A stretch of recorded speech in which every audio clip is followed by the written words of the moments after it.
गौर से सुनिए दोस्तों, क्या आपने कभी खुद से यह सवाल किया है, जब सब कुछ हमारे पास है फिर भी हमारा मन इतना बेचैन क्यों है? क्यों कभी कभी लगता है कि मन हमारा गुलाम नहीं बल्कि हमारा मालिक बन गया है? क्यों सोने के लिए बिस्तर है लेकिन नींद नहीं? क्यों रिश्ते हैं लेकिन अपनापन नहीं? और क्यों हर तरफ भीड़ है फिर भी हम अंदर से अकेले हैं? कभी रुककर सोचा है कि ये जो मन है ये चलता क्यों रहता है, थमता क्यों नहीं? कभी सुकून से बैठना चाहो तो मन खुद सवाल बनकर खड़ा हो जाता है। कल क्या होगा? अगर वैसा ना हुआ तो? अगर उसने ऐसा कह दिया तो? मन बस दौड़ता रहता है, बिना दिशा के, बिना विश्राम के। आज की इस वीडियो में हम किसी कहानी की बात नहीं करेंगे। आज हम उस सबसे बड़े सवाल को पकड़ेंगे जिससे हर इंसान जूझ रहा है। जब मन शांत ना हो तो क्या करें? ये वीडियो उन सभी के लिए है जो रातों को जागते हैं पर किसी को बता नहीं पाते, जो बाहर से हंसते हैं लेकिन भीतर से रो रहे होते हैं, जो खुद को खो चुके हैं और अब फिर से पाना चाहते हैं। हमारा मन आज इतना अशांत क्यों है? आजकल की दुनिया में इंसान ने चांद पर पैर रख दिए लेकिन अपने ही मन की गहराइयों को नहीं जान पाया।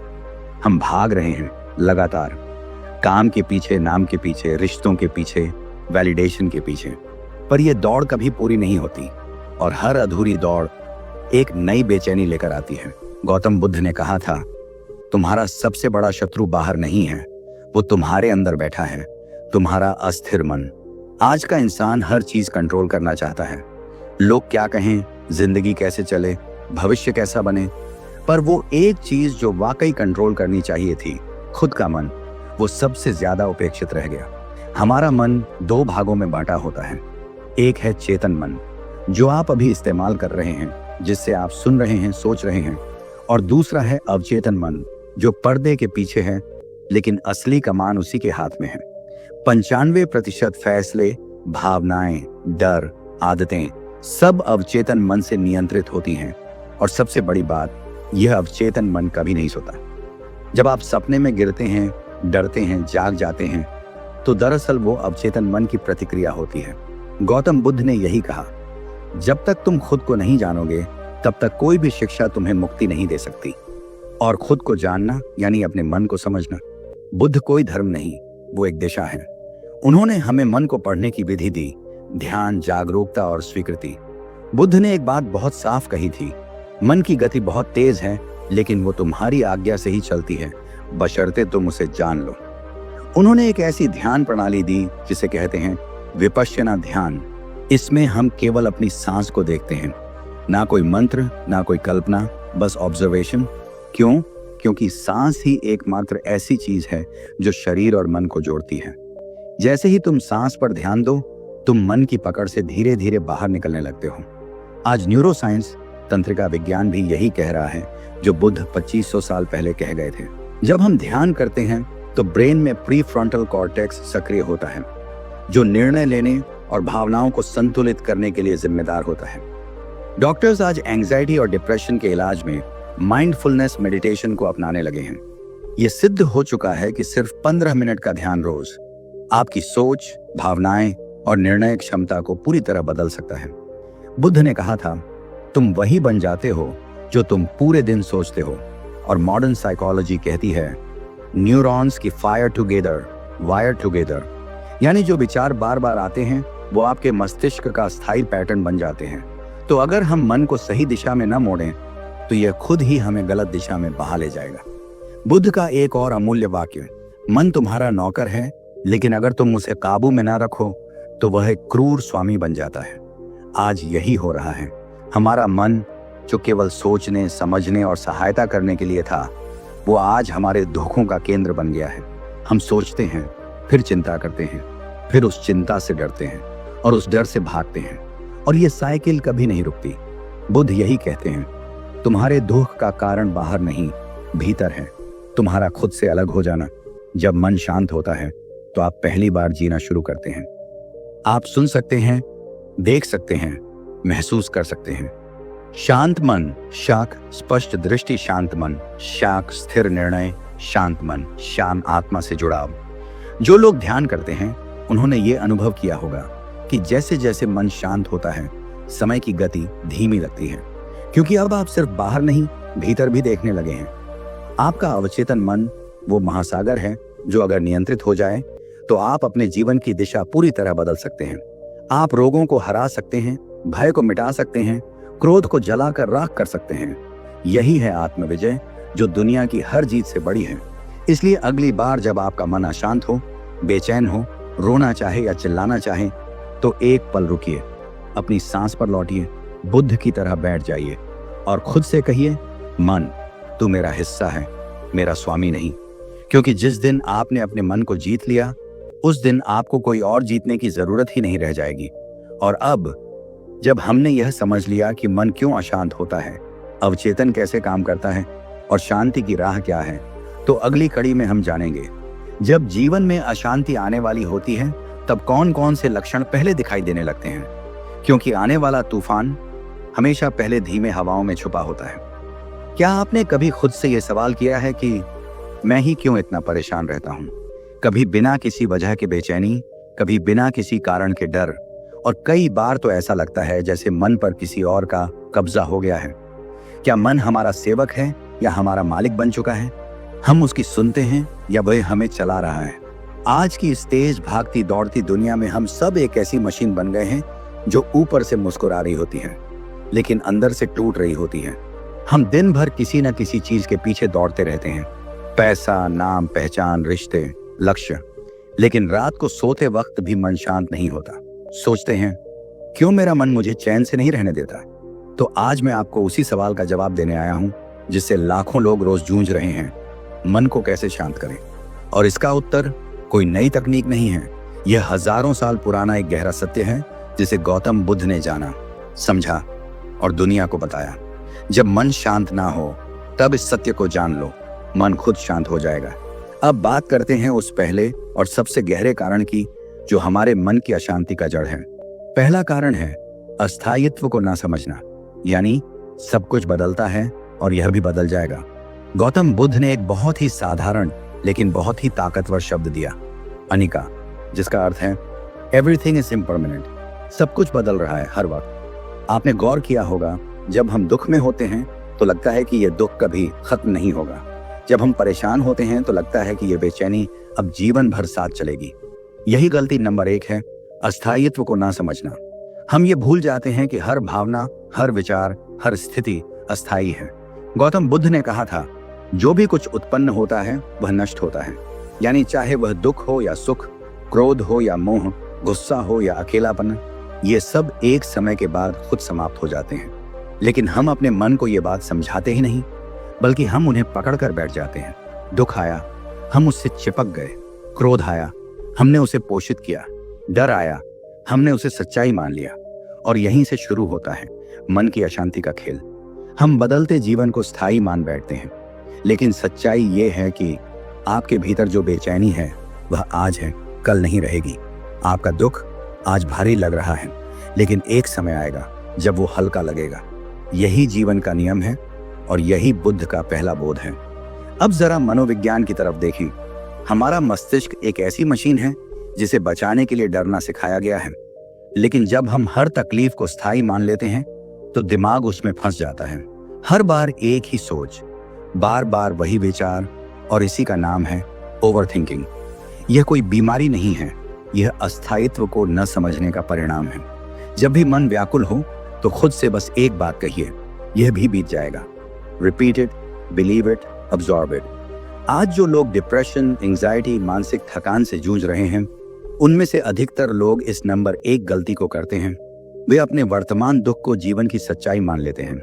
लेकिन आप अगर आज इस वीडियो को देख रहे हैं तो मैं आपसे हाथ जोड़कर कहता हूं, इस सत्य को जान लो, कुछ भी स्थायी नहीं है। जब आप इस गहराई को समझते हैं तो आप खुद से बाहर निकलते हैं। आप अपने विचारों के ऊपर खड़े हो जाते हैं। आप जानते हैं कि ये विचार भी बदलेंगे, ये भावना भी बदल जाएगी। बुद्ध ने ध्यान की विधि में सबसे पहले यही सिखाया, ऑब्जर्व बट डोंट अटैच। यानी अपने मन के विचारों को देखो लेकिन उन पर विश्वास मत करो। मन कहेगा तू हार गया, आप कहिए यह भावना स्थायी नहीं है। यहीं से शुरू होती है मन की विजय। अब एक छोटा सा अभ्यास, जब भी मन में अशांति हो अपनी सांसों को देखिए। हर सांस आती है, हर सांस जाती है। कभी आपने इस पर ध्यान दिया? सांस लेना भी अस्थायी है, हर क्षण आप बदल रहे हैं। अगर जीवन में कुछ भी स्थायी नहीं है तो फिर हम दुख को क्यों स्थायी माने? यही तो बुद्ध का संदेश है। हर चीज बदलती है, इसीलिए शांति संभव है। अब सवाल उठता है, जब हम इस अस्थायित्व को समझ लेते हैं तो हमें क्या मिलता है? आपका मन हल्का होता है, मन की रफ्तार धीमी होती है, आप स्थितियों से ऊपर उठने लगते हैं। अब चीजें आपको नियंत्रित नहीं करती, आप उन्हें देख सकते हैं, समझ सकते हैं और उन्हें जाने दे सकते हैं। बुद्ध कहते हैं, वह व्यक्ति जिससे यह ज्ञान हो गया कि कुछ भी स्थायी नहीं है, वह भीतर से आजाद हो गया। अब सोचिए, अगर ये बात आपने अपने जीवन में उतार ली तो क्या होगा? आपको कोई दुख अंदर से नहीं तोड़ेगा, आपको कोई क्रोध अपने नियंत्रण में नहीं ले पाएगा। आपका मन अब भावनाओं के थपेड़ों में बहता नहीं रहेगा, बल्कि वह गहराई में उतरकर शांति को पा सकेगा। और यही है पहला दरवाजा, मन की मुक्ति का पहला चरण। इसका अभ्यास करो, इसे समझो, इसे जियो, क्योंकि यही वो सत्य है जो हर अशांति का पहला इलाज है। अब जब अगली बार मन परेशान हो तो खुद से कहो, यह भी बीत जाएगा, यह भी बीत जाएगा, यह भी बीत जाएगा। यही वह बीज है जिससे शांति का वृक्ष उगता है। और अब अगली कड़ी में हम जानेंगे दूसरा कारण जो मन को और गहराई से बांधता है और उसे अशांत करता है। लेकिन उससे पहले इस पहले सत्य को अपने जीवन में जगह दो। अनिका, अस्थायित्व, सब कुछ बदलता है। मन बदलेगा, विचार बदलेंगे और आप भी बदल सकते हैं। शांति कोई सपना नहीं है, वह एक समझ है। दूसरा उपाय, मौन का अभ्यास करो। क्या आपने कभी खुद से पूछा है कि जब सब कुछ होते हुए भी मन बेचैन क्यों रहता है? हमारे पास आज सुख सुविधा की कोई कमी नहीं है, फिर भी एक अजीब सी उलझन हमेशा हमारे भीतर चलती रहती है। दिन भर काम, बातें, शोर, नजरें मोबाइल पर टिकी रहती हैं। और जब रात होती है तो सबसे बड़ा शोर बाहर का नहीं, हमारे मन का होता है। इस वीडियो में हम बात करेंगे उस दूसरे उपाय की जो बुद्ध ने हमें सिखाया, मौन का अभ्यास। लेकिन रुकिए, ये सिर्फ चुप रहने की बात नहीं है, ये भीतर की आवाज को सुनने की कला है, ये अपने अस्तित्व को महसूस करने का रास्ता है। गौतम बुद्ध, जिनका जीवन ही शांति और आत्मज्ञान की मिसाल है, उन्होंने मौन को साधना की सबसे गहन अवस्था माना। वे कई कई दिन मौन रहते थे, एक शब्द भी नहीं बोलते थे, ना किसी से बात, ना किसी से बहस, सिर्फ अपने भीतर उतरते थे। अब सवाल उठता है, आखिर मौन इतना जरूरी क्यों है? क्योंकि आज का मन थक चुका है, वो लगातार बोल रहा है, सोच रहा है, भाग रहा है, डर रहा है और सबसे ज्यादा खुद को ही सुन नहीं पा रहा। हम जो सुनते हैं वो बाहर की दुनिया है, हम जो बोलते हैं वो दूसरों की दुनिया के लिए होता है, लेकिन जो अनसुना रह जाता है वो है हमारी अपनी आत्मा की आवाज। मौन उस गहराई तक पहुंचने का तरीका है जहां न कोई बहस है, न कोई शोर, न कोई सवाल, बस एक शुद्ध उपस्थिति है। अब आइए समझते हैं कि मौन से मन को कैसे शांति मिलती है और कैसे यह हमारी मानसिक दशा को बदल सकता है। दूसरा कारण, मौन का अभ्यास न करना।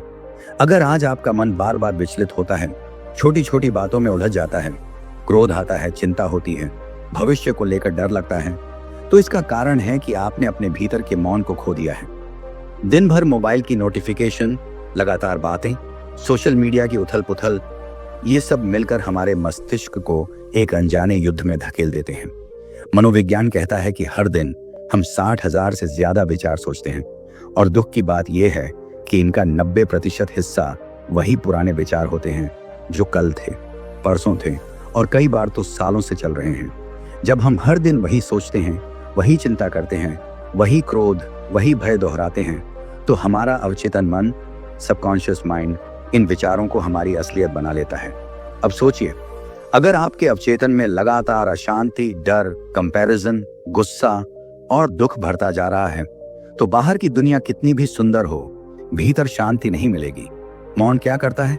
मौन उस बटन को पॉज कर देता है जिससे आप एक बार के लिए अपने विचारों की भीड़ को रोक पाते हैं। जब आप दिन भर सिर्फ एक दिन के लिए न कोई बात करें, न कोई मोबाइल देखें, न टीवी, न म्यूजिक, सिर्फ मौन में रहें, तो आपको ऐसा महसूस होगा जैसे आपके भीतर कुछ ठहर गया है, जैसे समय थम गया हो, और तभी शुरू होता है असली आत्मज्ञान। अब बहुत लोग कहते हैं, हमसे मौन में बैठा नहीं जाता, मन चंचल हो जाता है, सोचें आती रहती हैं। बिल्कुल आएंगी, क्योंकि आपने कभी अपने मन को शांति देना सिखाया ही नहीं। जैसे एक ऊधम मचाता हुआ बच्चा जब रोता है तो माँ उसे गोद में उठाकर धीरे धीरे शांत करती है, वैसे ही जब हम अपने चंचल मन को मौन के गोद में बैठाते हैं तो धीरे धीरे वह भी शांत होना सीखता है। मौन सिर्फ बाहर का ना होना नहीं है, यह भीतर का रुकना है। अब यहाँ एक वैज्ञानिक दृष्टिकोण भी है जो बुद्ध की इस शिक्षा को प्रमाणित करता है। आधुनिक न्यूरोसाइंस यह सिद्ध कर चुकी है कि जब इंसान ध्यान या मौन में जाता है तो उसका ब्रेन वेव पैटर्न अल्फा और थीटा की अवस्था में आ जाता है, जो शांति, रचनात्मकता और गहरे मानसिक संतुलन की स्थिति होती है। इस अवस्था में अवचेतन मन सबसे ज्यादा सक्रिय होता है और तभी वह हीलिंग और ट्रांसफॉर्मेशन शुरू करता है। इसका मतलब यह है कि सिर्फ दिन भर मौन रहना ही नहीं, बल्कि उस मौन को जागरूकता के साथ जीना आपकी आत्मा और मस्तिष्क के बीच एक सेतु बना देता है।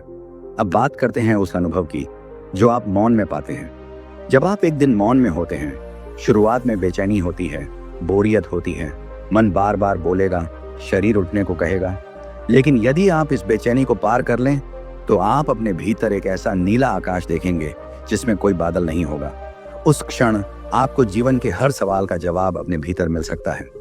बुद्ध यही कहते हैं, जो उत्तर बाहर खोज रहे हो वो तुम्हारे भीतर मौन में मौजूद है। आपने गौर किया होगा, जब हम किसी पहाड़ पर जाते हैं, समुद्र किनारे जाते हैं या किसी मंदिर में, वहां का शांत वातावरण हमें भीतर तक सुकून देता है। क्यों? क्योंकि वहां मौन है। लेकिन असली सवाल यह है कि क्या आप वह मौन अपने भीतर ला सकते हैं? उत्तर है हाँ। अब यह मत सोचिए कि इसके लिए आपको जंगल में जाना होगा या आश्रम में रहना होगा। नहीं, बस एक दिन तय करिए अपने लिए। एक दिन जहां आप सुबह से रात तक मोबाइल नहीं चलाएंगे, किसी से बात नहीं करेंगे, टीवी, म्यूजिक सब बंद, बस बैठेंगे अपने साथ। शुरुआत में 10 मिनट, फिर 30 मिनट, फिर एक दिन, और धीरे धीरे यह मौन आपकी ऊर्जा बन जाएगा। और उस मौन में आप जो अनुभव करेंगे वह किसी भी किताब, किसी भी प्रवचन या किसी भी वीडियो से कहीं ज्यादा गहरा होगा। मौन वह दवा है जिसे आप खुद ही बना सकते हैं। और यह दवा न सिर्फ मन को शांत करती है, बल्कि आपके आत्मविश्वास को, आपकी सोच को, आपके निर्णय को, आपके रिश्तों को और सबसे बढ़कर आपके जीवन के उद्देश्य को भी साफ कर देती है।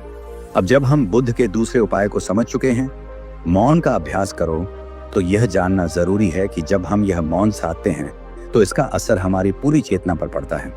आपका मन, जो अब तक आपका मालिक बन चुका था, वह मौन में आपका सेवक बन जाता है।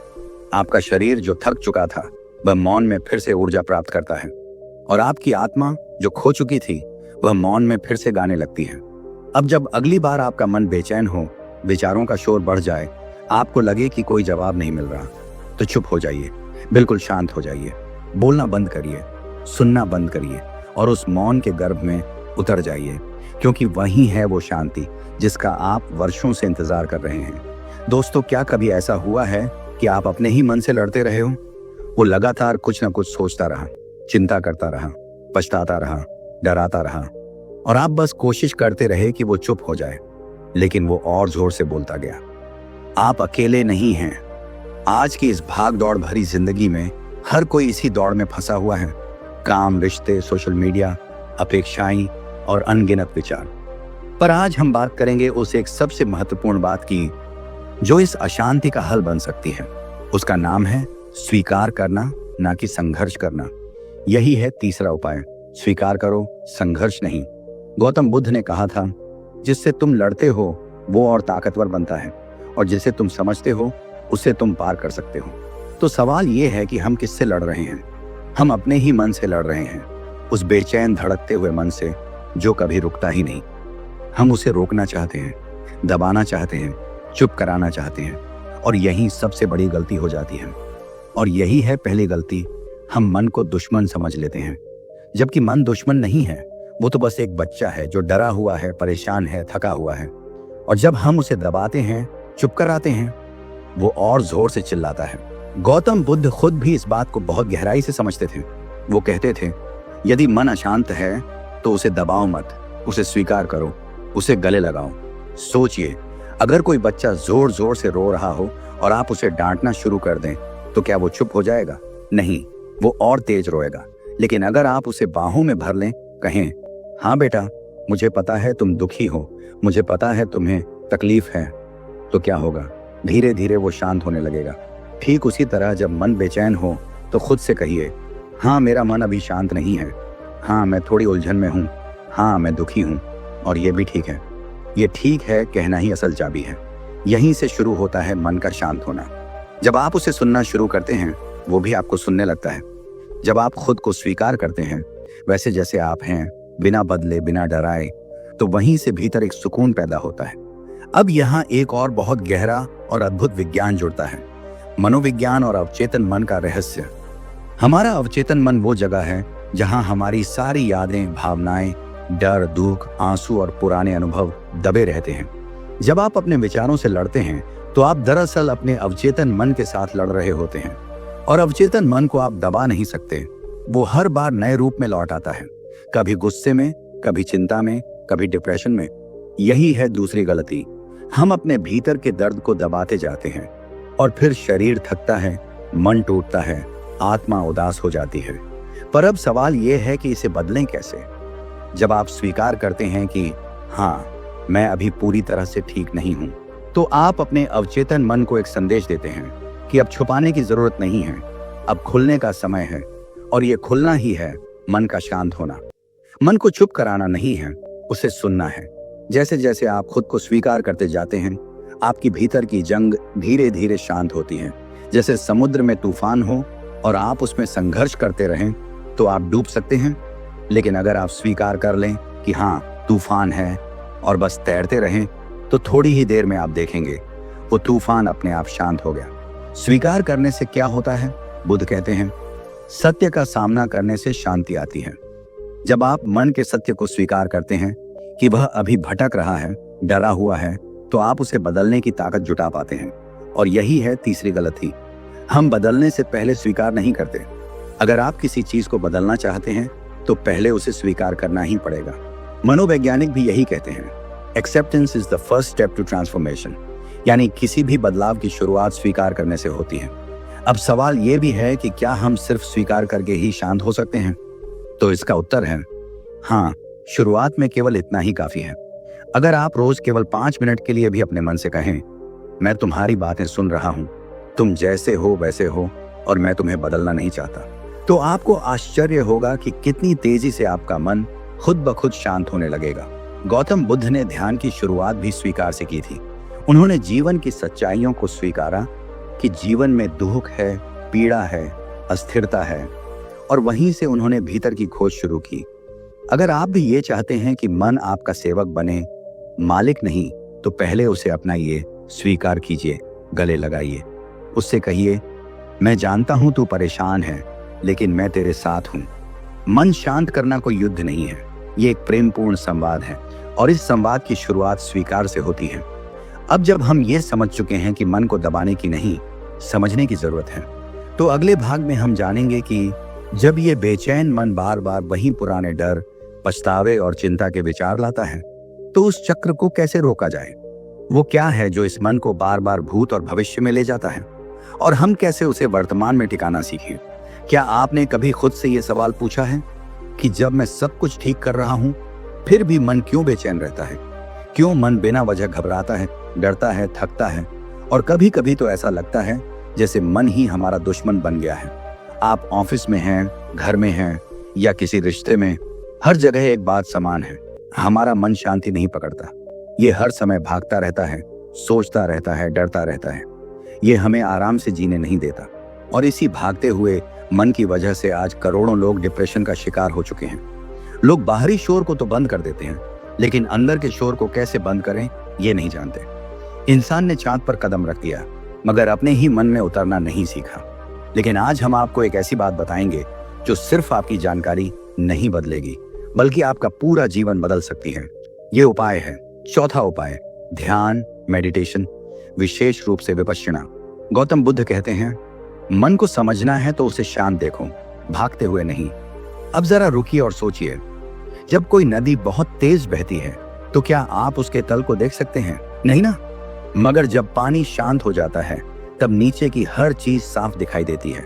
ठीक वैसे ही जब आपका मन शांत होगा, तभी आप अपने विचारों को, भावनाओं को और अपने असली स्वरूप को समझ पाएंगे। और यही शांति आती है ध्यान से, यानी विपश्यना से। विपश्यना मतलब चीजों को वैसे देखना जैसे वो हैं, न कि जैसे आप उन्हें देखना चाहते हैं। जब आप हर दिन सिर्फ 10 से 15 मिनट ध्यान करते हैं, अपनी सांसों को बस महसूस करते हैं, तो धीरे धीरे मन के भीतर छुपी सारी गंदगी ऊपर आने लगती है। डर, चिंता, गुस्सा, ईर्ष्या, सब कुछ। और आप उन्हें दबाते नहीं, बस देखते हैं। और यही देखना, यही अवेयरनेस ही धीरे धीरे उन्हें मिटा देता है। ध्यान करना कोई कठिन प्रक्रिया नहीं है। आपको किसी गुफा में बैठने की जरूरत नहीं। बस आंखें बंद कीजिए, पीठ सीधी रखें और सांसों पर ध्यान दें। बस इतना ही। सांस आ रही है, जा रही है। कोई सोच आए तो आने दीजिए, बस उन्हें पकड़िए मत। वो बादल की तरह आएंगे और चले जाएंगे। यहाँ एक खास बात समझिए, जैसे हम दिन भर शरीर को गंदा करते हैं और नहाकर उसे साफ करते हैं, वैसे ही हमारा मन भी दिन भर चिंता, लालच, कंपैरिजन और दुखों से गंदा होता है। ध्यान उस मन की सफाई है। मनोविज्ञान कहता है कि मनुष्य का 95% जीवन उसके अवचेतन मन से चलता है। यानी आप जो सोचते हैं, जो निर्णय लेते हैं, वो सिर्फ 5% सच होते हैं। बाकी 25% तो आपके बचपन के अनुभव, डर और भावनाओं का संग्रह होता है, जिसे आपने कभी ठीक से देखा ही नहीं। ध्यान आपको अवचेतन मन तक ले जाता है। आपको वो सब दिखाता है जो अब तक छुपा हुआ था। जब आप ध्यान करते हैं तो आपका दिमाग अल्फा वेव्स में चला जाता है। ये वही अवस्था है जब आप गहरे विश्राम में होते हैं, लेकिन पूरी तरह जागरूक होते हैं। इस अवस्था में आपकी लर्निंग एबिलिटी बढ़ती है, आपकी क्रिएटिविटी बढ़ती है और डिसीजन मेकिंग पावर भी बहुत तेज हो जाती है। आपको जानकर हैरानी होगी कि NSA, गूगल और कई बड़ी कंपनियों में आज ध्यान को प्रोडक्टिविटी और मेंटल स्ट्रेंथ बढ़ाने के लिए जरूरी मान लिया गया है। मगर गौतम बुद्ध ने हजारों साल पहले ही ये बात जान ली थी। बुद्ध के अनुसार ध्यान का अभ्यास सिर्फ मन को शांत नहीं करता, बल्कि आपके भीतर छुपी साक्षी भाव को जागृत करता है। यानी आप परिस्थितियों में उलझते नहीं, उन्हें बस देखते हैं, जैसे कोई दर्शक देखता है। और जैसे जैसे आप इस अभ्यास को रोज करते हैं, आप अपने मन के मालिक बन जाते हैं। मन अब आपको नहीं चलाता है, आप मन को चलाते हैं। और जब मन आपके नियंत्रण में आ जाता है तो जीवन का हर क्षेत्र बदलने लगता है। आपकी नींद बेहतर होती है, रिश्ते मजबूत होते हैं, आत्मविश्वास बढ़ता है और सबसे बड़ी बात, आप भीतर से शांति महसूस करने लगते हैं, जो दुनिया की कोई चीज नहीं दे सकती। अब आप खुद सोचिए, जब ये चौथा उपाय ध्यान इतना प्रभावशाली है, तो क्यों ना आज से ही इसकी शुरुआत की जाए। सिर्फ 10 मिनट रोज। मन अगर शांत ना हो तो भागिए मत, बैठ जाइए और अपनी सांस को महसूस कीजिए। शांति बाहर नहीं है, वो भीतर है। और ध्यान वो रास्ता है जो आपको वहां तक ले जाता है। और याद रखिए, ये उपाय चौथे नंबर की उस बहुत बड़ी गलती का समाधान है जो आज की दुनिया में लगभग हर व्यक्ति करता है, ध्यान ना करना। हम हर चीज के लिए समय निकालते हैं, फोन, टीवी, इंस्टाग्राम, लेकिन अपने मन की सफाई के लिए नहीं। इसलिए अगर आप इस गलती से बचना चाहते हैं तो आज से ही ध्यान की शुरुआत कीजिए। तो साथियों, अगर आज की इस बातचीत ने आपके मन के भीतर कुछ हलचल मचाई हो, अगर आपको लगा हो कि हाँ, अब समय आ गया है मन की सफाई का, और अगर इस वीडियो को देखकर आपके भीतर थोड़ी भी शांति, समझ या प्रेरणा आई हो, तो अब सिर्फ सुनने तक सीमित मत रहिए। आज से ही ध्यान की शुरुआत कीजिए। शुरुआत छोटी हो सकती है, लेकिन उसका असर आपकी पूरी जिंदगी पर पड़ेगा। 10 मिनट सिर्फ अपनी सांसों पर ध्यान दीजिए और देखिए कैसे आपका मन, जो अब तक आपका मालिक बन बैठा था, अब आपका सबसे अच्छा सेवक बन जाएगा।